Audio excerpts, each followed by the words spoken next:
చల్లపూట మీ సన్నిధానమునకు వచ్చి సేద తీరునట్లు నాకు ప్రసాదించిన ఈ శ్రేష్టమైన సమయమును బట్టి స్తోత్రములు చెల్లిస్తున్నాం దేవా. ఆయన ప్రత్యక్షంగాను పరోక్షంగాను నా తండ్రి మీ రాజ్య విస్తరణలో మీ పిల్లలుగా తండ్రి నిలదొక్కునే విధంగా నాయన నిజముగా మీకు తగినటువంటి పిల్లలంగా ఎలా బ్రతకాలో అన్నటువంటి విషయం చాలా లోతైనది, విలువైనది, శ్రేష్టమైనది తండ్రి. మరి మీ బిడలంగా మాకు ఉండవలసిన ప్రాథమిక లక్షణాలు, ఉండకూడని లక్షణాలు ఎన్నో మాకు ఉన్నతంగా నేర్పించి మీరు మహిమ పొందమని ప్రాధేయపడుతూ యేసుక్రీస్తు ప్రభుల వారి పరిశుద్ధమైన నామంలో ఈ ప్రార్థన మీకు సమర్పించి పొంది ఉన్నాము తండ్రి. ఆమేన్. ప్రేమైన దేవుని పిల్లలారా, మనందరి కన్నతండ్రి ఈ సాయం సమయంలో కూడా మనందరినీ ఉన్నతంగా ప్రేమించి మనకు ప్రసాదించిన ఈ శ్రేష్టమైన సమయమును బట్టి, తరుణమును బట్టి వాటిగా తండ్రి అయిన దేవునికి క్రీస్తు ద్వారా కృతజ్ఞతాస్తుతి స్తోత్రాలు నేను చెల్లిస్తూ ఈ సాయం సమయపు ప్రత్యేకమైనటువంటి ఈ ఆన్లైన్ బైబిల్ తరగతికి చేరికూడి వచ్చిన ప్రియులైన మీకందరికీ ప్రభువైన యేసుక్రీస్తు నామములో శుభాలు, వందనాలు నేను తెలియజేస్తుంటున్నాను. ప్రియులారా, మరి ఉదయకాలమున ప్రకటించినట్లుగా దేవుని కుమారుడు లేదా దేవుని కుమార్తె అంటే అర్థం ఏంటి? అసలు వాళ్ళ లక్షణాలు ఎలా ఉంటాయి? దేవుని కుమారులు, దేవుని కుమార్తెలు అంటే వాళ్ళ లక్షణాలు ఎలా ఉంటాయి అన్నటువంటి విషయాన్ని చాలా జాగ్రత్తగా మనం నేర్చుకునే ప్రయత్నం చేద్దాం. ఎందుకంటే కుమారుడు, కుమార్తె అన్నటువంటిది కేవలం పొందుకున్న జన్మను బట్టి మాత్రమే కాదు, ముఖ్యముగా గుణగణాలను బట్టి గుర్తించబడతారు. ఇది చాలా ప్రధానమైనటువంటి విషయం. ఈరోజు మనం దేవుడి నుండి వచ్చినటువంటి వారముగా, దేవునికి పుట్టిన వారముగా పుట్టుకను బట్టి, దేవుడితో ఉన్నటువంటి ఆ బంధాన్ని బట్టి, ఆత్మలో ఆయన పాలు దయచేసినటువంటి విధానమును బట్టి దేవునికి పిల్లలమయ్యాం. అంటే మాటలో చెప్పాలంటే బయలాజికల్ బాండ్ అంటారు దాన్ని. జీవ సంబంధం.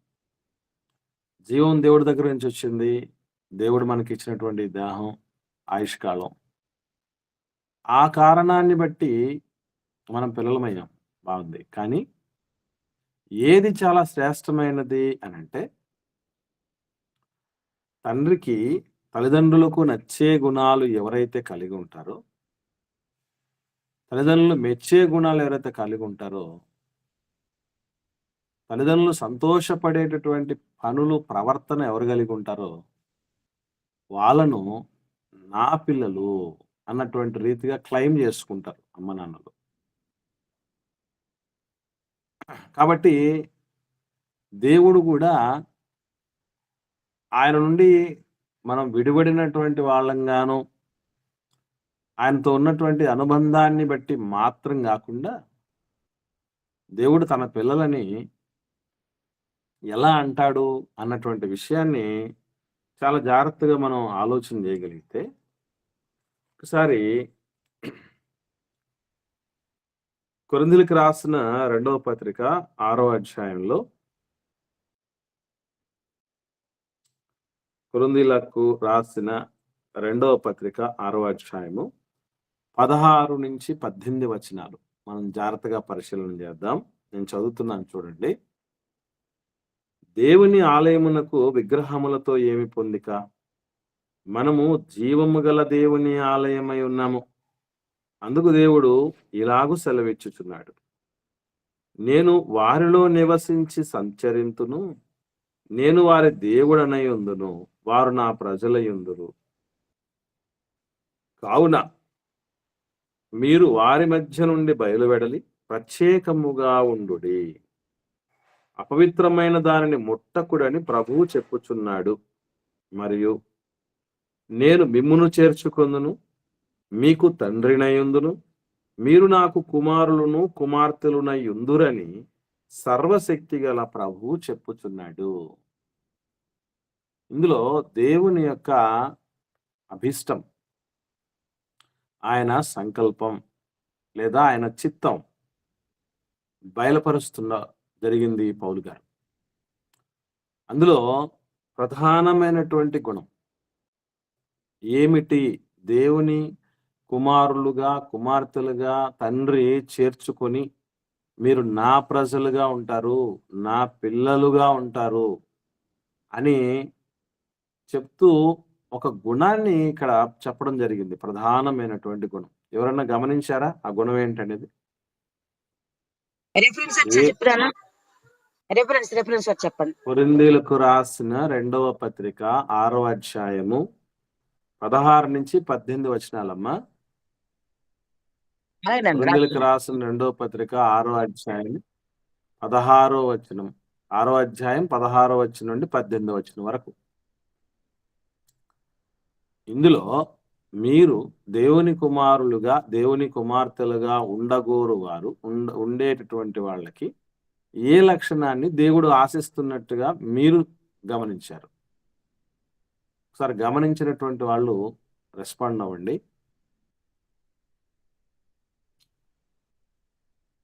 మనమే దేవుని ఆలయమై ఉన్నామని.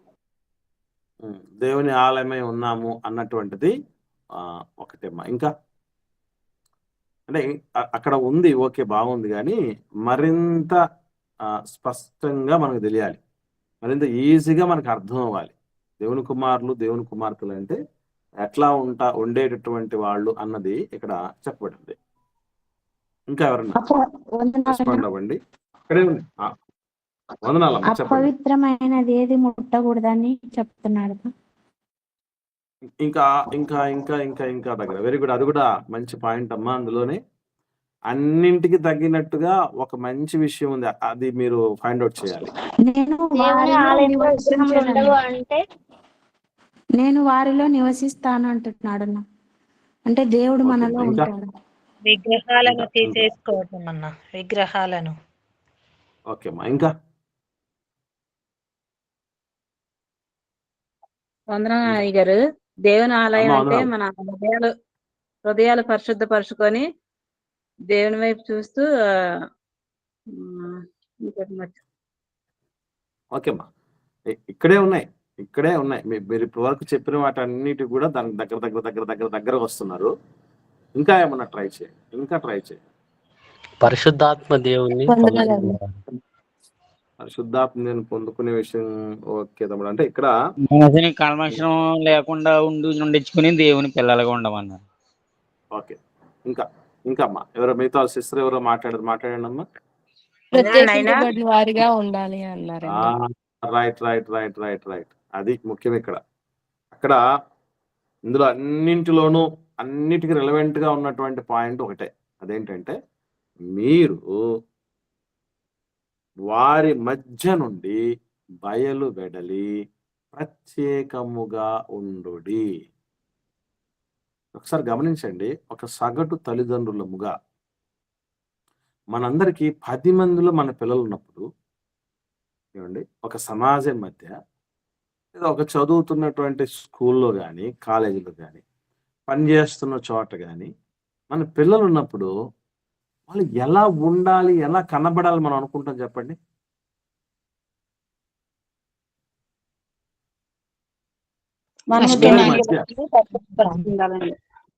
వాళ్ళు స్పెషల్ అంతే, మనం ఏమని ఆలోచన అంతే. మన బిడ్డలు వీళ్ళందరిలో స్పెషల్ గా ఉండాలి. ఇందుకోసమే ఏం చేస్తాం తెలుసా, మనం అందరూ అంటే ఇప్పుడు ఇంకా చాలా పర్టికులర్ గా పేరెంట్స్ ఉన్నారండి. ఎక్కడి నుంచి మొదలవుతుందో తెలుసా ఈ ప్రత్యేకత? ఎక్కడి నుంచి వాళ్ళు జాగ్రత్త తీసుకుంటారో తెలుసా అండి? ఏమైనా ఐడియా ఉందా మీకు ఎవరికైనా? కడుపులో బిడ్డ పడడం జరిగింది అన్న విషయం తెలియగానే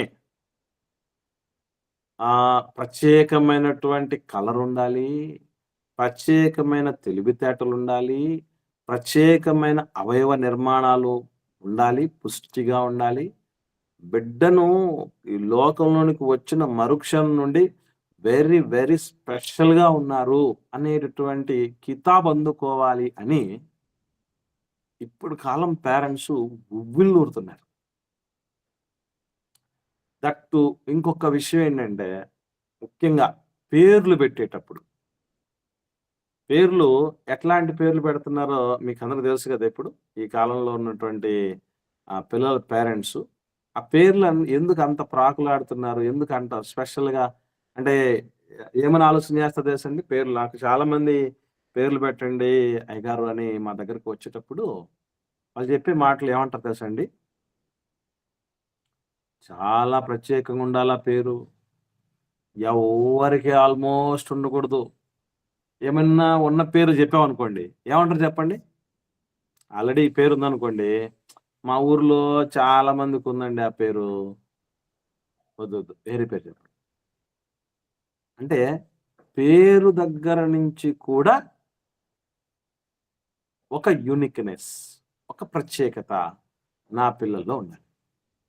పేరు చూడగానే రైట్గా అనిపించాలి. అక్కడ నుంచి ముఖ్యంగా ఈ పేర్ల కోసం సెర్చ్ చేస్తున్నారు చూసారా. లోకంలో ఎన్ని రకాలైనటువంటి ఆ పేర్ల కోసం సెర్చ్ చేస్తున్నారు అని అంటే పేరెంట్స్ పిచ్చి పోయినటువంటి పరిస్థితుల్లో ఉంటున్నారు. ఏం పేరు పెట్టాలని తలమునకలైపోయి చిత్రంగా మగపిల్లోడు పుడితే ఈ పేరు పెట్టుకుందాం, ఆడపిల్ల పుడితే ఈ పేరు పెట్టుకుందాం అని రెడీగా అంతకు ముందు నుంచి థింక్ చేసి ఒక గడిచిన 8-9 నెలలుగా థింక్ చేసి రెడీగా కూడా పెట్టుకునే ఉంటారు. కాబట్టి యూనిక్ నేము, యూనిక్ నేచరు ఇవన్నీ ఉండాలి అన్నటువంటి తపన మన బిడ్డలందరి విషయంలో ఉంటుంది మనకి. అది మన ప్రాథమికమైనటువంటి ఆశ. సరే మీరు చెప్పండి, ఇది నిజమా కాదంటారా? మీ పిల్లల విషయమే చెప్పండి. మీ పిల్లలు స్పెషల్గా ఉండాలి, ప్రత్యేకంగా ఉండాలని అనుకుంటారా, లేకపోతే అందరితో పాటు ఏదో ఒకరుగా ఉంటే సరిపోద్ది అనుకుంటారా? మీరు ఏమనుకుంటారు చెప్పండి? స్పెషల్ గానే ఉండాలనుకుంటున్నాను. 100%. నా బిడ్డల పేర్లు జనాభా లెక్కల దగ్గరికి, జనాభా లెక్కలు సేకరించడానికి వచ్చినప్పుడు వాళ్ళు కుటుంబ సభ్యుల పేర్లు చెప్పండి అంటే నా పేరు చెప్పాను, నాట్ వండర్. మా ఆవిడ పేరు చెప్పాను, నాట్ వండర్. పెద్ద అమ్మాయి పేరు విప్లవశాలిని, చిన్నమ్మాయి పేరు విప్లవ జ్వాల. ఈ 2 పేర్లు వాళ్ళు వినగానే, సార్ ఏమనుకోకండి ఒక మాట అడుగుతున్నానని, మీది సిపిఎం పార్టీనా సిపిఐ పార్టీనా, ఏమన్నా ఆ పార్టీలో ఏమన్నా సభ్యత్వం ఉందా, అందులో ఏమన్నా మీరు కీలకంగా ఉంటున్నారా ఆ పార్టీలో అని అడగడం జరిగింది. ఎందుకంటే ఈ పార్టీలకు ఏం పేరు ఉంది, విప్లవాల పార్టీ కదా, ఎర్రజెండా పార్టీలు అంటారు కదా అండి వాటిని, అలా అడగడం జరిగింది. ఇప్పటికీ 10th క్లాస్లో ఇన్విజిలేషన్ వెళ్ళినటువంటి వాళ్ళు ఆ పేరు చూసి, ఇంటర్మీడియట్లో ఇన్విజిలేషన్కి వెళ్ళిన వాళ్ళు ఆ పేరు చూసి, అరే చాలా పెక్యులర్గా ఉంది, ప్రత్యేకంగా ఉంది ఈ పేరు అన్నట్టుగా. నేను ఒక మా కొలీగ్ దాంట్లో నా పేరు ఏమని రాసుకున్నానంటే ఫాదర్ ఆఫ్ విప్లవం అని రాసుకున్నాడు. విప్లవం అని పిలుస్తారు కొంతమంది. అంటే నేను ఇది ఎప్పుడు మాట అనుకుంటున్నారు, 17 years బ్యాక్. 17 years బ్యాక్ నేను ఆలోచన చేసిన విధానం అది. నా బిడ్డలు స్పెషల్గా ఉండాలి, నేమ్ అనేది, పేరు అనేది ఎప్పుడు లైఫ్ లాంగ్ ఉండేది కదా. కాబట్టి ఆ పేరు అనేది కూడా అలా ఉండాలి అన్నటువంటి రీతిగా నేను ఆలోచన చేశాను. నా బిడ్డలు అలా స్పెషల్ ఉండాలని నేను అనుకుంటాను. మీరు కూడా అనుకొని ఆ పేర్లు పెట్టే విషయం కావచ్చు, వాళ్ళు ప్రిపేర్ చేసే విధం, రెడీ చేసే విధానం, ఈవెన్ మీకు తెలుసో తెలీదో మగపిల్లలకైతే వాళ్ళకు ఇది కొన్ని ఏరియాలో పాపటి అంటారు. మీరేమంటారండి? అంటే వెంట్రుకలు పైన వెంట్రుకలు ఉండే విధానం ఉంటుంది కదా, అది వెరైటీగా మామూలుగా అయితే నాకు తెలిసి 2 రకాలు మాత్రమే ఉండేది. ఒకటి మాలాగా ఇది డిస్కో అంటారు ఇక్కడ. మా వైపు వెంట్రుకలు వెనక్కి దువ్వుకోవడాన్ని డిస్కో అంటారు. మిగతా ఏరియాలో ఏమంటారో నాకు తెలీదండి. ఇంకొందరు ఏం చేస్తారు, సైడ్‌కి పాపడి తీసేస్తారు పిల్లలు. ఇదొకటి. ఈ 2 విధానాలు నాకు తెలుసు. కానీ ఇప్పుడు ఎన్నొచ్చాయి? ఒక్కొక్క పిల్లోల్ని వాడి వెరైటీనెస్‌ని చూస్తూ ఉంటే, వాడేమో మధ్యలో ఏం చేశాడు, అసలు బట్టతల వస్తే దాన్ని కవర్ చేసుకోవడానికి నానా యాగిపడేవాళ్ళు. ఇప్పుడు వెరైటీనెస్ కోసం పిల్లలు ఏం చేస్తారు తెలుసా అండి? నెత్తి మీదనే క్రికెట్ గ్రౌండ్ లాగా తయారు చేసుకుంటారు. వాడు ఉన్న వెంట్రుకలన్నిటిని కూడా గొరిగించుకొని అది క్రికెట్ గ్రౌండ్ అంట. అదొక వెరైటీ. ఒకడు తల మీద ఒక ఊసర వెల్లు వచ్చి అట్లా కూర్చున్నట్టుగా తయారు చేసుకున్నాడు ఆ తలలంతా.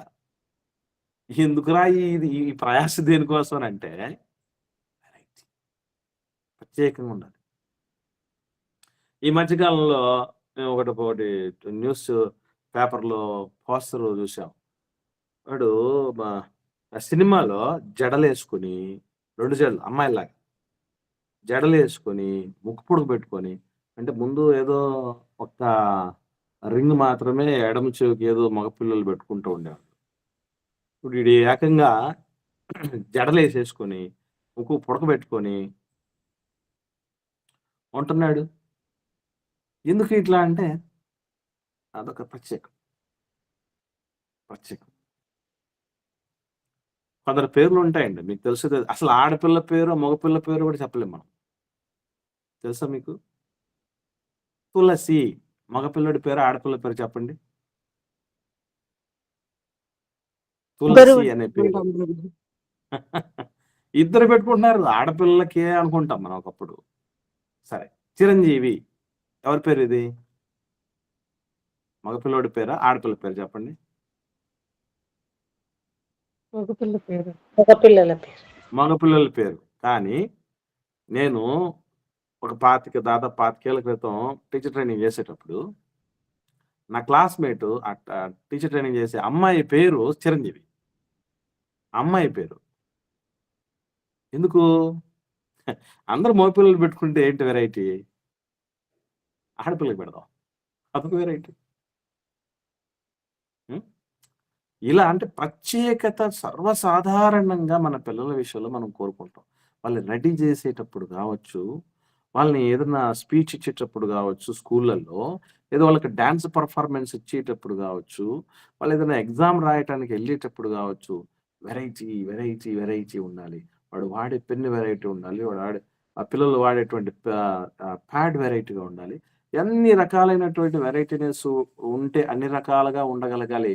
మొత్తానికి అందరూ మన పిల్లల వైపు దృష్టి సారించాలన్న తత్వంతో మనం ఉంటాం. దేవుడు కూడా ఏమని అంటున్నాడంటే, వారి మధ్య నుండి బయలువెరడి. ఎవరు వీళ్ళు? వారంటే ఎవరు వీళ్ళు అసలు? వారి మధ్య నుండి బయట వెళ్ళాలంటే ఎవరు వీళ్ళు? ఎవరి మధ్య నుంచి బయటికి రావాలి అని దేవుడు చెప్తున్నాడు. అంటే క్లారిటీగా అపొస్తలుల కార్యంలో పేతురు గారు మాట్లాడుతూ చెప్పిన మాట మనందరికి తెలుసు కదా. ఏమని? 2వ అధ్యాయము అపొస్తలుల కార్యములు 2వ అధ్యాయము 40వ వచనం. అపొస్తలుల కార్యములు 2వ అధ్యాయము 40వ వచనం. ఒకరు చదవండి. ఇంకను అనేక విధములైన మాటలతో సాక్ష్యమిచ్చి మీరు మూర్ఖులకు ఈ తరము వారికి వేరై రక్షణ పొందుడని వారిని హెచ్చరించెను. ఇక్కడ అసలు ఈ తరము వాళ్ళు ఎవరట? ఏమని చెప్తున్నారండి? మూర్ఖులు. మూర్ఖులు అంటే ఏంటండి అర్థం? మనకి ఈ అర్థం ఏంటో తెలుసుకోవటానికి ఎక్కడెక్కడో వెతకాల్సిన పని లేదు. ఆ మూర్ఖులగు అన్న దగ్గర ఫుట్ నోట్లో కింద ఒక మాట ఉంది. ఏమనుకున్నారండి? వంకరైన వంకరైన. ఈ వంకర అనగానే మనకి ఎవరు గుర్తొస్తుంది చెప్పండి? వంకరైన అనగానే ఒకరు గుర్తొచ్చేస్తారు తప్పకుండా, స్పాంటేనియస్ గుర్తొస్తుంది. కుక్క అన్న కుక్క తోక. వెరీ గుడ్ అమ్మా. కుక్క తోక వంకర అంటే మీరు ఎప్పుడైనా గమనించి చూసారా లేదో, ఒక అతను ప్రయోగం చేశాడట. కుక్క తోకను అలా వంకరగా ఉండేటటువంటి ప్రపంచంలో ఏ కుక్కలు చూసినా, ఏ డాగ్ బ్రీడ్లు చాలా ఉన్నాయి ప్రపంచంలో. ఏమండి? ఈ డాగ్ బ్రీడ్లు మీరు చూసినా కూడా ప్రతి కుక్కకు తోక అయితే వంకరగా ఉంటుంది. ఈ వంకరగా ఉన్న కుక్కను తోకని చక్కగా చేయాలనే ఉద్దేశంతో దాన్ని తీసుకెళ్ళి పుత్తూరు కట్లు కట్టించి ఒక 3 నెలల వరకు అట్లనే ఉంచి తీసేసాడట, సెట్ అయిపోయి ఉంటుందేమోనని. కానీ తర్వాత కూడా ఏమైంది? ఈ కట్లు ఇప్పగానే మళ్ళీ వంకరైపోయింది. అంటే యథాస్థితికి వచ్చింది. యథాస్థితికి. మారని మనస్తత్వం. మూర్ఖత్వం అంటే అర్థం ఏంటంటే మనస్తత్వం మారదు. ఏదో ప్రస్తుతానికి కాసేపటికి ఏదో దెబ్బలేసేసి ఆ కట్లు కట్టేసినప్పుడు చూస్తే చక్కగా కనబడినట్టుగా ఉంటది. మారినట్టే ఉంటాం. చేతికి చిక్కినట్టే ఉంటాం. బాగుపడ్డట్టే ఉంటాం. మంచిగా ఉన్నట్టే ఉంటాం. బుద్ధిమంతులైనట్టే ఉంటాం. మళ్ళీ శరమాములు అనే పరిస్థితి ఎవరికైతే ఉంటుందో వాళ్ళే మూర్ఖులు అని చెప్తున్నాడు దేవుడు. అంటే మారని మనస్తత్వం అనేది ఎవరికైతే ఉంటుందో వాళ్ళ మధ్యలోంచి బయటికి రండి అంటే మనకి ఏ మనస్తత్వం ఉండాలి చెప్పండి? ఇప్పుడు మనకి ఏ మనస్తత్వం ఉండాలి? దేవుని పిల్లలుగా మనకి ఏ మనస్తత్వం ఉండాలని దేవుడు కోరుకుంటున్నాడు?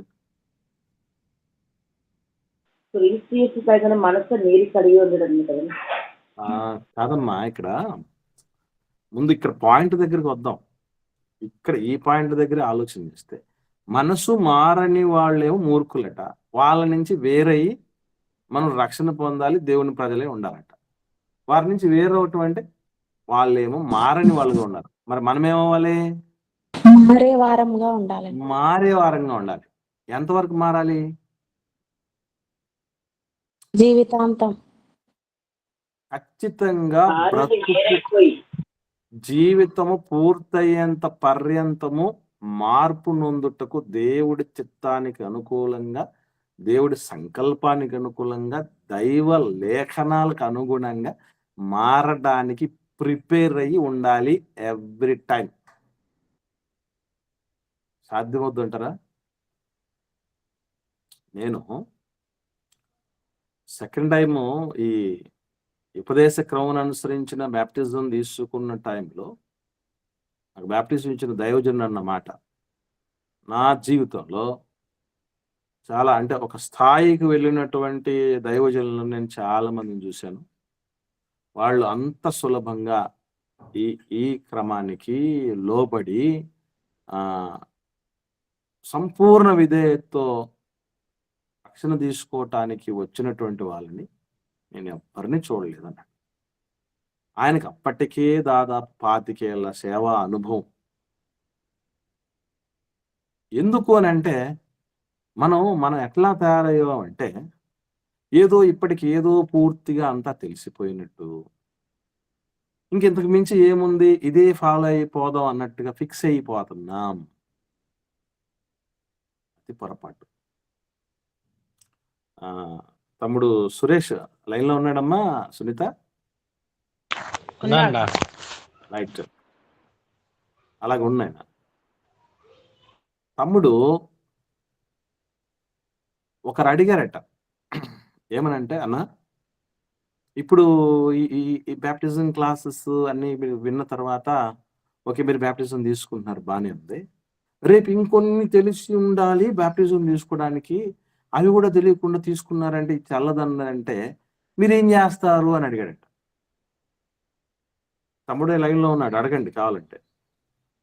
ఈ మాట అంటే తమ్ముడు అన్న మాట ఏంటి తెలుసా?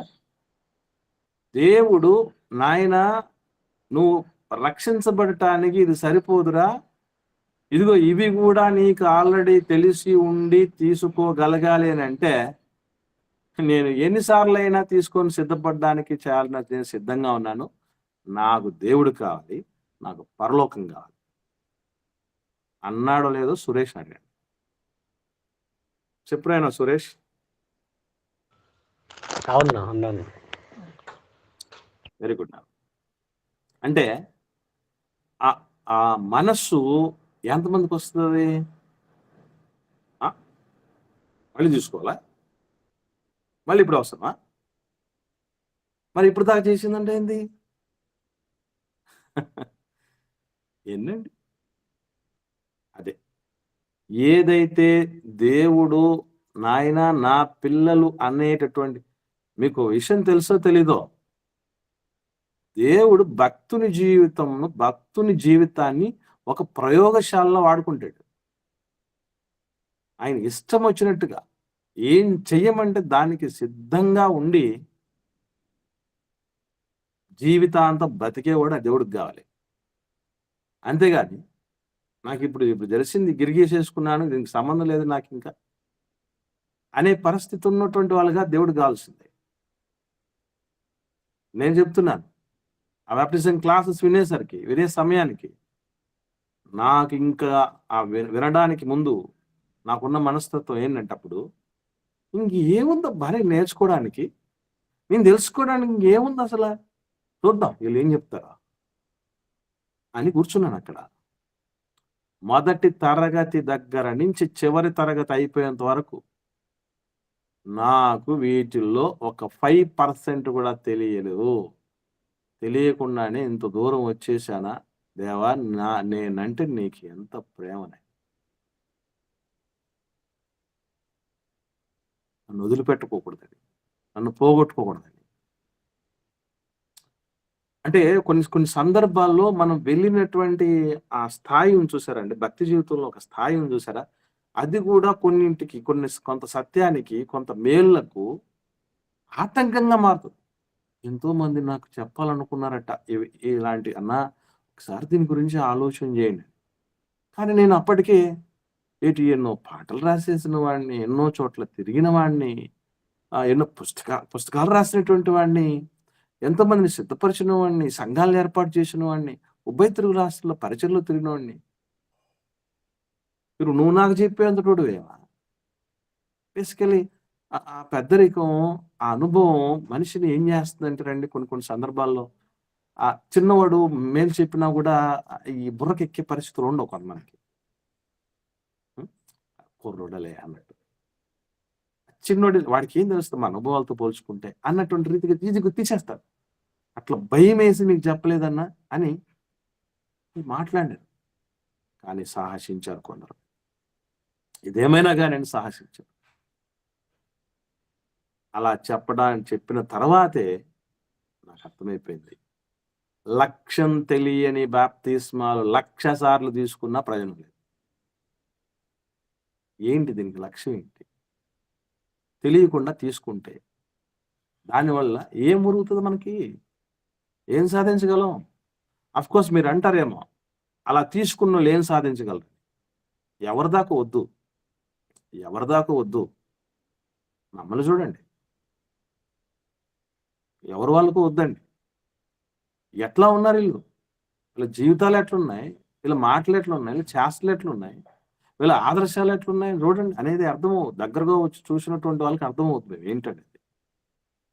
కారణం ఏంటంటే అది మా గొప్పతనం కాదు, మరలా సత్యవాక్యము వలన. అసలు మీకు నిజంగా మనసు పెట్టి ఆలోచన చేసి చెప్పండి, బాప్తిస్మంలో ఎందరి పాత్రలు ఉంటాయన్న తెలుసా మనకి? ఏమ్మా చెప్పమ్మా. కాదులేనా, పాప ఆన్ చేసిందన్నా. అమ్మా, బాప్తిస్మములో ఎన్ని పాత్రలు ఉంటాయి అనేది కూడా తెలియదు. వాళ్ళ పాత్రలు బాప్తిస్మానికి ముందు ఎలా ఉంటుందో, బాప్తిస్మ సమయంలో ఎలా ఉంటుందో, బాప్తిస్మ తర్వాత ఎలా ఉంటుందో తెలియదు. వీళ్ళతోనే ఉండాల్సింది మనం. బాప్తిస్మ అనంతరం తండ్రి అయిన దేవుడితో ఉండాలి, క్రీస్తుతో ఉండాలి, పరిశుద్ధాత్మతో ఉండాలి, దేవదూతల యొక్క సేవలను తీసుకోగలగాలి, సంఘములో ఎదగాలి, సువార్తికుని కాపుదల్లో ఎదగాలి. ఇవన్నీ ఏం తెలియకుండా ఏం చేయటానికి ప్రయోజనం లేదు. అందుకే గుర్తుపెట్టుకోండి, ప్రత్యేకత అంటే ఏదో కాదు నాయన. అంటే ఈవెన్ అప్పుడు బాప్తిస్మానికి సంబంధించి ఏదైతే ఉందో దానికి ఒకటే కాదు మనం సిద్ధపాటు కావాల్సింది. బాప్తిస్మం అనంతరం కూడా ఎన్నో దిద్దుకోవలసేవి ఉన్నాయి వాక్యానికి అనుగుణంగానే. ఏదో సంఘాలకో సిద్ధాంతాలకో రాద్ధాంతాలకు అనుగుణంగా కాదు మారిపోవాల్సింది మనం, సత్యవాక్కులకు అనుగుణంగానే. ఇలా మారిన వాళ్ళు ఎంతమంది ఉన్నారు తెలుసా మీకు? బైబిల్లో ఉద్దండ పిండాలుగా పిలువబడినటువంటి వాళ్ళు ఉన్నారండి. నేనెంత మీరెంత వాళ్ళతో పోలిస్తే? వాళ్ళు సిద్ధపడిపోయారు. కానీ మనం ఎలా ఉంటాం? అసలు మనకి ఏం ప్రత్యేకత ఉందంటారు? నాయన నేను ఎంత ఎదిగినా ఈ క్షణంలో, ఒరే నాయన నీకు ఇది వాక్యానుసారం కాదు నాయన, చట్టానుసారం కాదురా అని చెబితే వెంటనే మారిపోతాను నాయన అని అనుకుని కమిటెడ్గా ఉండేది ఎంతమంది?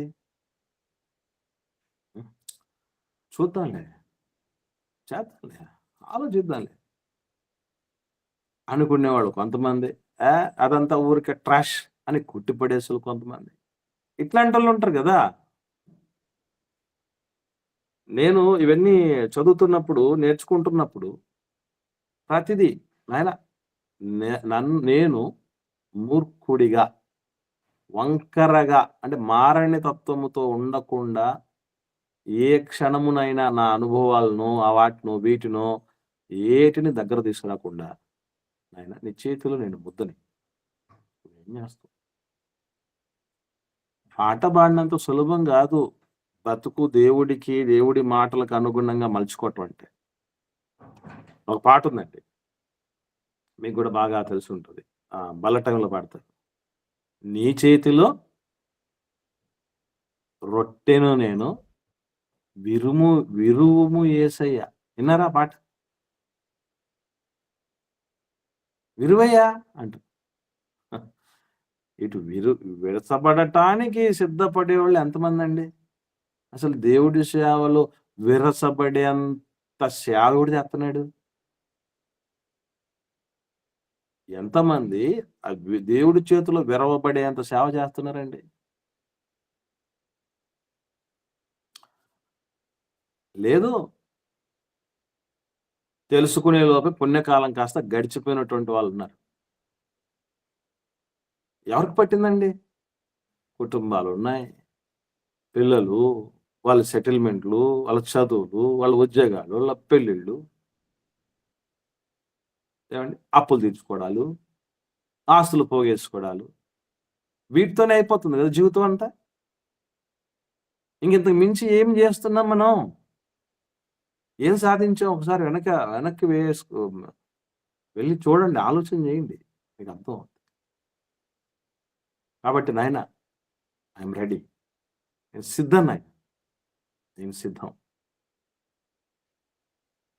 అనేటటువంటి స్థితిలో ఎంతమంది ఉండడానికి సిద్ధంగా ఉంటారో వాళ్ళకండి దేవుని పిల్లలు అవ్వడానికి పుష్కలమైన అవకాశం. అంతే తప్ప ముఖ్యంగా దేవుని పిల్లల్లో ఉండకూడదు ఏంటంటే, ఎవరు చెప్పిన ప్రతి ఒక్కడి మాట వినాలని కాదు, దేవుడు చెప్పినా వినాలన్నటువంటి విషయం దగ్గర నేను ఆలోచన చేసి చెప్తున్నాను మీకు. 2వ అధ్యాయం ఫిలిప్పీలకు రాసిన పత్రిక మాట చూద్దాం. ఫిలిప్పీలకు రాసిన పత్రిక 2వ అధ్యాయము 14 నుండి 16 వచనాలు చూద్దాం. నేను చదువుతున్నాను చూడండి. ఫిలిప్పీలకు రాసిన పత్రిక 2వ అధ్యాయము 14 నుండి 16 వచనాలు. మీరు మూర్ఖమైన వక్రజనము మధ్య నిరపరాధులు, నిష్కళంకులు, అనింద్యులునైన దేవుని కుమారులగునట్లు. చూడండి, అపరాధం లేనోళ్ళు, కళంకం లేనోళ్ళు, నింద లేనోళ్ళు, ఈ ఈ లేనిటువంటి ఈ లక్షణాలు లేనటువంటి వాళ్ళు దేవుని కుమారులట. మరి అవి ఎవరికి ఉండవు? కళంకం గాని, అపరాధం గాని, నింద గాని లేకుండా ఎవరికి ఉంటాయట? కిందికి చెప్తున్నా చూడండి, కింద ఏమంటున్నాడండి? సనుగులు, సంశయములు మాని దేవుడిచ్చిన కార్యాలను, సమస్త కార్యాలను చెయ్యండి. మనకుండేది ఏవి? ఏమండి, మనలో మన మాట మీరు చెప్పండి. మీకు ఏ డౌట్లు లేవా దేవుళ్ళు? భక్తి జీవితంలో ఏ డౌట్లు లేవండి ఎవరికి? సంశయాలు లేవా? ఎవరు మాట్లాడట్లేదు. ఏం లేవండి? ఉన్నాయన్నా. ఉన్నాయన్న. అన్నీ అవే. బయటపడిన దొంగలం మనం అంతా. దొంగకు తేలు కొడితే వాడు బయటికి రాకుండా కిక్కురు మనకుండా ఉంటాడు, చూసారా? అదే మన బాపతే కదా. సంశయాలే. ఏం సంశయాలు? ఏమో దేవుడు ఉన్నాడు ఉన్నాడు ఉన్నాడని అందరూ చెప్తున్నారు. నాకెక్కడో డౌట్ కొడుతుంది. అనిపించడం లేదు మనకు. ఎప్పుడు అనిపించలేదు అట్లాగా. సరే, పరలోకం ఉంది, పరలోకం ఉంది, పరలోకం ఉందో లేదు, నరకం ఉంది, నరకం ఉందో లేదో. యేసు వచ్చాడట 2000 సంవత్సరాల క్రితం. నేను చూశానా ఏంటి? నా పాపాల కోసం ఆయన ఎప్పుడు రక్తం కార్చాడట. నేను చూశానా ఏంటి? మళ్ళీ ఆయన వస్తాడట. వచ్చే సమయానికి నేను ఉంటానో ఉండను? ఆయన వస్తాడో రాడు? ఎన్ని సంశయాలండి. ప్రార్థన చేస్తాం. మనం ప్రార్థన చేస్తే వింటాడంటారా? ఏమోలేండి, చేస్తే పోదు. ఎస్, దేవుడి దగ్గరకు వచ్చే వాళ్ళట ఎట్లా ఉన్నారంటే చెప్పబడింది తెలుసండి బైబిల్లో. చాలాసార్లు చదివాం కదా మనం. చూడండి ఒకసారి హెబ్రీయులకు రాసిన పత్రిక 11వ అధ్యాయము 6వ వచనం చూడండి.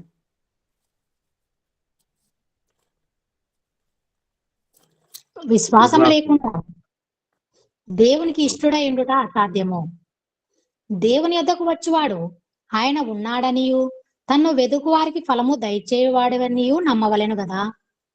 అంటే ఎందుకు చెప్తున్నాడు ఈ మాట దేవుడు? దేవుని యొద్దకు వచ్చువాడు అంటే ఎవరైనా ఆయన ఏమంటాం మనం? భక్తుడు. అంతేనా? దేవుడి దగ్గరకు వచ్చే వ్యక్తిని భక్తుడు, భక్తురాలు అంటాం. విశ్వాసి, విశ్వాసురాలు అంటాం కదా. పరిశుద్ధుడు, పరిశుద్ధురాలు అంటాం. క్రైస్తవుడు, క్రైస్తవురాలు అంటాం. అంతే కదా. అటువంటి వాడు కూడా ఏం చేస్తున్నాడట? ఆయన ఉన్నాడని కూడా నమ్మకుండా ఆయన దగ్గరకు వస్తున్నారా? ఏమండి, ఆయన ఉన్నాడని కూడా నమ్మకుండా వచ్చేవాళ్ళు ఉన్నారా? ఉన్నారు.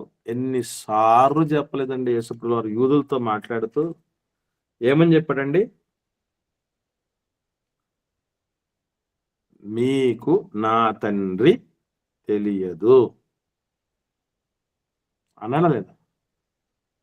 నేను కూడా మీకు తెలియడం లేదు, పరిశుద్ధాత్ముడు కూడా మీకు అర్థం కావట్లేదు, నా మాటలు మీకు అర్థం కావట్లేదు, మీరు గ్రహించట్లేదు. ఎన్నిసార్లు చెప్పాడు? ఎన్నిసార్లు చెప్పాడు? కాబట్టి ప్రధానంగా దేవుని పిల్లలుగా ఉండదగినటువంటి వాళ్ళకి ఎస్పెషల్లీ దేవుడి సంకల్పంలో ఏదైతే చెప్పాడో, ఈ సందర్భంగా ఒకటి సందర్భం చెప్తున్నాను. భక్త్ సింగ్ గారు మీకు అందరికి తెలుసు కదండి. భక్త్ సింగ్ గారికి అందరికి పరిచయం కదా. భక్త్ సింగ్ ఫెలోషిప్స్ అని ఉన్నాయి, ప్రపంచవ్యాప్తంగా ఉన్నాయి. ఆయనను ఒకసారి ఇంటర్వ్యూ చేశారు. ఇంటర్వ్యూ చేసేటప్పుడు, సార్ మీరు బైబిల్ని అంత బలంగా చెప్తున్నారు కదా సార్, మీరు ఎంత ఇన్ఫ్లుయెన్స్ చేశారు, మిలియన్స్ ఆఫ్ పీపుల్, లక్షల మందిని మీరు ప్రభావితం చేశారు మీ దేవుడి మాటలతో. మరి బైబిల్‌లో ఏంటి సార్ మీకెప్పుడు సందేహం కలగలేదా? మరి ఏంటి సార్ యోనా అనే ఆయన్ని చేప మింగిందంటారు. మింగిన తర్వాత 3 రోజులకు నినివే పట్టణం ఒడ్డులో వేసిందంటారు. అలాగే ఆయన ఆహ్, ఒడ్డున కక్కేసిన తర్వాత ఆయన ఇంకా బతికున్నాడంటారు. సరే ఇవన్నీ నమ్మశక్యంగా ఉన్నాయా? అని అడిగాడట. అప్పుడు భగత్ సింగ్ గారు చెప్పినటువంటి మాట ఏమనంటే, నా దేవుడు గనక తన గ్రంథంలో అంటే బైబిల్ గ్రంథంలో ఒకవేళ యోనాను మీనా మింగింది. మీనా అంటే తిమింగలం చేప. యోనాని చేప మింగింది అని గాకుండా, చేపనే యోనా మింగేశాడు అని రాయించి ఉన్న నేను నమ్ముతాను అన్నాడు.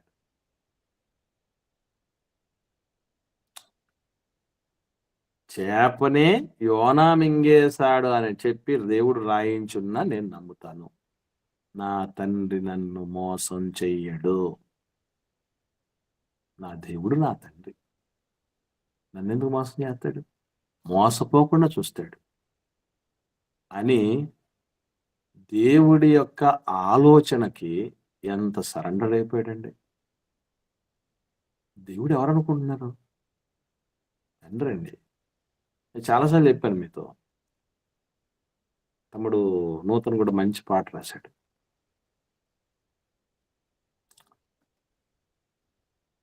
ఏమనంటే, నమ్మకమే నీ తండ్రిరా, నిన్నెన్నడూ ఎడబాయడు అని. వీళ్ళైతే వినండి పాటని. లింక్ పెడతారు గ్రూప్లో. నమ్మకమే నీ తండ్రిరా. నాకు అనిపిస్తూ ఉంటుంది, చిన్న బిడ్డ కళ్ళ ముందు పెరిగినటువంటి బిడ్డ అండి తమ్ముడు. ఎంత ఉన్నతంగా దేవుడి కోసం రాశాడు. ఎంతో అద్భుతమైన పాట రాశాడు చిన్నోడు. కాబట్టి అంటే దేవుడి మనసును ఎంతగా అంత లోతుల్లోనికి తెలిస్తే అవుట్పుట్ రాదండి. అనిపించింది, అరే ఏం చేయలేకపోయాను ఇట్లాగా. Very good. తండ్రి కోసం, దేవుడి కోసం గుర్తుపెట్టుకోవాల్సిన విషయం ఒకటే. ఎప్పుడైనా మీరు గమనించండి, పిల్లలుగా ఉన్నప్పుడు మన నాన్న పైకి ఎగరేస్తూ ఉంటాడు. చూశారు కదా? మిమ్మల్ని మీ నాన్న ఎగరేసాడా? గుర్తులేదంటారా? మా నాన్న కంపల్సరిగా ప్రతి నాన్న ఖచ్చితంగా ఎగరేస్తుంటాడు. పైకి ఎగరేస్తుంటాడు. పైకి ఎగరేస్తున్నప్పుడు కేరింతలు, సంతోషం, సంబరం ఇది ఉంటుంది. వాడికి ఏం భయం రాదా? వాడికి మధ్యలో వదిలేస్తాడేమోనని. మధ్యలో వదిలేస్తాడు.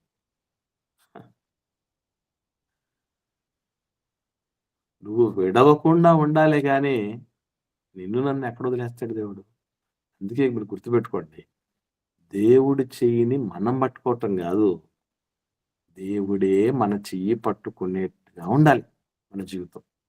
మళ్ళీ చెప్తున్నా, తేడా ఉంది రెండింటికి. తేడా ఉందండి. దేవుడి చెయ్యిని మనం పట్టుకున్నాం అనుకోండి, మనం ఇష్టం వచ్చినప్పుడు వదిలేస్తాం. దేవుడే మన చెయ్యి పట్టుకున్నాడు అనుకోండి, ఆయన విడిచి రకం కాదు. ఇప్పుడు నువ్వు ఆలోచన చేయండి, మనము దేవుడి చెయ్యిని పట్టుకున్నామా, దేవుడు మన చెయ్యిని పట్టుకున్నాడా అని. దేవుడు మన చెయ్యిని పట్టుకున్నాడా లేదా దేవుని చెయ్యిని మనం పట్టుకుని ఉన్నామా అనేది గుర్తుపెట్టుకోండి. దేవుడు నాకు తెలుసు, దేవుడికి నేను తెలుసు. ఈ రెండింటికి మధ్య చాలా తేడా. అర్థమైందండి? దేవుడు నాకు తెలుసు, దేవునికి నేను తెలుసు. ఈ రెండింటికి మధ్య ఎంత తేడా అంటే, నేను యెష్షయి కుమారుడైన దావీదును కనుగొంటిని అంటే దేవుడికి మానవుడు తెలియాలి. మరి ఏముంది ఆయన గొప్పగా చెప్పేంత గొప్ప గుణం? జాన్సన్ అన్న కూడా పాట రాసిండే అన్న. అమ్మా జాన్సన్ అన్న కూడా పాట రాసిండే అన్న. దేవుని జ్ఞాపకాల్లో నీవు ఉన్నావని అమ్మా. అది కాదన్నా, దేవుడు నీకు దేవుడు తెలుసు. నీకు తెలుసు నీవు దేవుడు వెరీ గుడ్. దేవుడు ఆ, నీకు తెలుసు, దేవుడు నీవు నీకు దేవునికి తెలుసా. ఇప్పుడు తెలుసు. ఈ మాట చెప్తే చాలా మంది అనుకుంటారు, "ఏంటి దేవుడు తెలియకపోవటం ఏంటి?" దేవుడికి తెలియకపోవటం కాదు ఇక్కడ గుర్తుపెట్టుకోవాల్సిందే, ఆయనకు ఏ విధంగా తెలుసు. మనం దొంగ బిడ్డలు తెలుసు ఆయనకి, మంచి బిడ్డలు తెలుసు, అందరూ తెలుసు ఆయనకి. అందరి హృదయంలోనూ ఎరిగిన దేవా అని ప్రార్థన చేస్తారు. కానీ ఆ హృదయంలో ఆ తండ్రి విషయంలో ఏమని నీవు ముద్రించుకొని ఉన్నావు, నేను ఏమని ఆలోచన చేసి ఉన్నాను, అది ముఖ్యమైనది. నేను ఒకసారి సందర్భం చెప్పాను, అది గుర్తుందో లేదా మీకు. 2 కొండల మధ్య ఒకడు పెద్ద రోపేసి, ఒక తాడేసి, అందరూ ఆ ఒడ్డున ఈ ఒడ్డున ఉన్నటువంటి మనుషుల మధ్య ఆ తాడు మీద నడుచుకుంటూ, ఈ లోయల మధ్య నుంచి ఆ తాడు మీద నడుచుకుంటూ అవతలకు పోయాడు. మళ్ళీ యువతలు కూడా వచ్చాడు. అందరూ చప్పట్లు కొట్టారు, కేరింతలు కొట్టారు. భలే భలే భలే భలే భలే భలే, ఎంత అసలు వీడు వచ్చేస్తున్నాడు. సరే, ఇలా వచ్చిన తర్వాత అతను అడిగినటువంటి మాట, నేను మళ్ళీ అటువైపుకి వెళ్ళి క్షేమంగా ఇటువైపుకు రాగలనని మీరు అనుకుంటున్నారా? అవును, రాగలవు రాగలవు రాగలవు, ఒకసారి వెళ్ళి చూసావు కదా, ఖచ్చితంగా రాగలవు అని అంటే, సరే ఎవరైనా మీరు నా భుజాల మీదకి ఎక్కితే నేను వాళ్ళని అటువైపు తీసుకెళ్ళి ఇటువైపు తీసుకొని వస్తాను అన్నాడు. అనగానే అందరూ బిత్తరపోయారు, ఒక్కడు రాలేదు. ఆ గుంపులో నుంచి చిన్న బుడతలు వచ్చాడు, చిన్న పిల్లోడు. వాడు నేను వస్తా, నేను ఎక్కుతాను అని నేను అన్నాడు.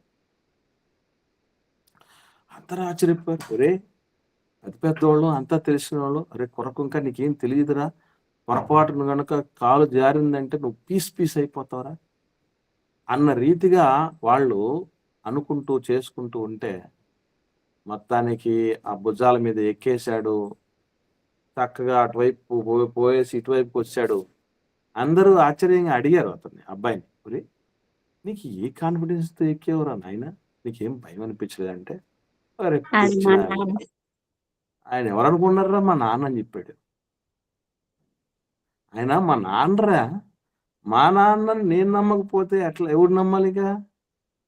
ఈరోజు మన జీవితాలన్నీ అట్లున్నాయి.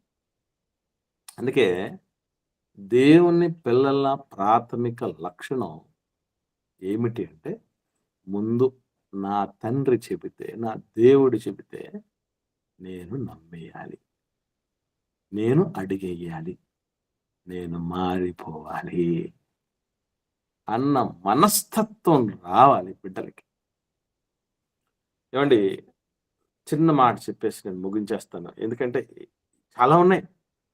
కానీ అన్ని గుణాలకి ఒక కేంద్ర బిందువు ఇది, ఈ లక్షణం కేంద్ర బిందువు. ఆఖరి ఒక మాట, లాస్ట్ బట్ నాట్ లీస్ట్ అన్నట్టు, మనము మన పిల్లలని జాగ్రత్తగా ఊహ తెలియనప్పుడు, చిన్నపిల్లలుగా ఉన్నప్పుడు చూసుకుంటామా, ఊహ తెలిసి పెద్దోళ్ళు అయిన తర్వాత బాగా చూసుకుంటామా చెప్పండి?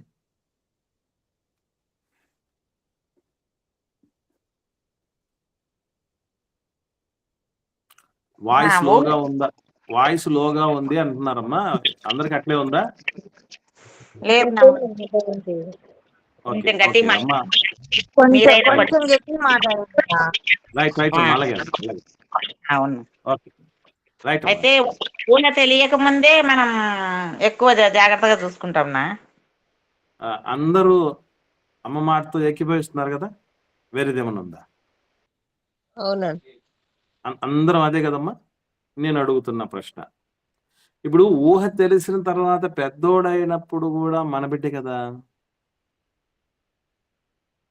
చిన్నగా ఉన్నప్పుడు మాత్రమే మన బిడ్డ, పెద్దోడైన తర్వాత మన పిల్లలు కాదా?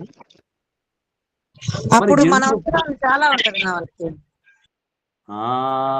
వెరీ గుడ్ పాయింట్ దగ్గరకు రావాలి. అదే దేవుడిని ఎందుకు ఎప్పుడు మనం నమ్ముతాము అని అంటే, గుర్తుపెట్టుకోండి, వాళ్ళకి ఏం తెలీదు, వాళ్ళు నోరు లేని పసిబిడ్డలు, ఆకలైనా, బాధ కలిగిన, నిద్రొస్తూ ఉన్నా, పక్క దడిపినా వాళ్ళకేం తెలుసు? ఏడవటం ఒక్కటే తెలుసు. మనం వేస్తేనే బట్టలు వేసుకోగలరు, లేకుంటే బట్టలు లేకుండానే ఉండగలరు. ఉంటారు అట్లే. మనం పాలిస్తేనే తాగగలరు, లేకుంటే ఆకలికి అలమటించి సస్తారు. అంటే 100% డిపెండెంట్‌గా దేవుడి మీద ఏ బిడ్డలైతే ఉంటారో వాళ్ళ జీవితం పసిపిల్లల జీవితంలాగా అద్భుతంగా ఉంటదండి. అందుకే మీరు చూడండి, ఫస్ట్ బర్త్‌డే చేయమని ఎవరన్నా మన పిల్లలు మనకు చెప్పారా? పోనీ మీరెవరైనా చెప్పారా? నమ్మనాళ్ళకి. ఫస్ట్ బర్త్‌డే చేయమని చెప్పం. వాళ్ళే వేదిక ఏర్పాటు చేసి, వాళ్ళే కొత్త బట్టలేసి, వాళ్ళే కేక్ తెచ్చి, వాళ్ళే భోజనాలు పెట్టించి, వాళ్ళే ఫోటో షూట్ చేయించేసి, వాళ్ళే ఆల్బమ్ చేయించి, ఏందండి? సమ్మర్ వస్తే నూలు బట్టలు ఏమని చెప్పరోళ్ళు, వింటర్ వస్తే స్వెటర్ ఏమని చెప్పరోళ్ళు. మొత్తం మనమే. ఎందుకనంటే 100% డిపెండెంట్స్ అన్న వాళ్ళ మీద మనకి ఎక్కువ కేర్ ఉంటుంది.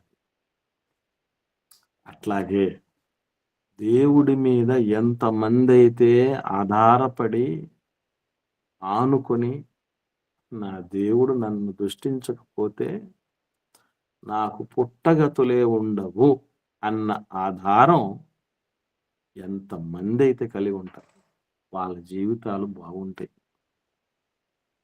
చంటి బిడ్డల జీవితాల్లాగా ఉంటాయి. గమనించండి పిల్లలు. కాబట్టి ఈరోజు మనం పెద్దోళ్ళం అయిపోయి, ఎవరి పెద్దోళ్ళం మనం? మన దేవుడి పెద్దోళ్ళం ఏంటండి చెప్పండి? మన దేవుడి పెద్దోళ్ళం, మన తండ్రికి పెద్దోళ్ళం మనం.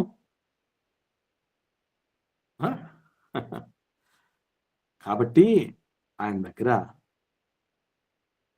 బిడ్డల్లాగే ఉండాలి.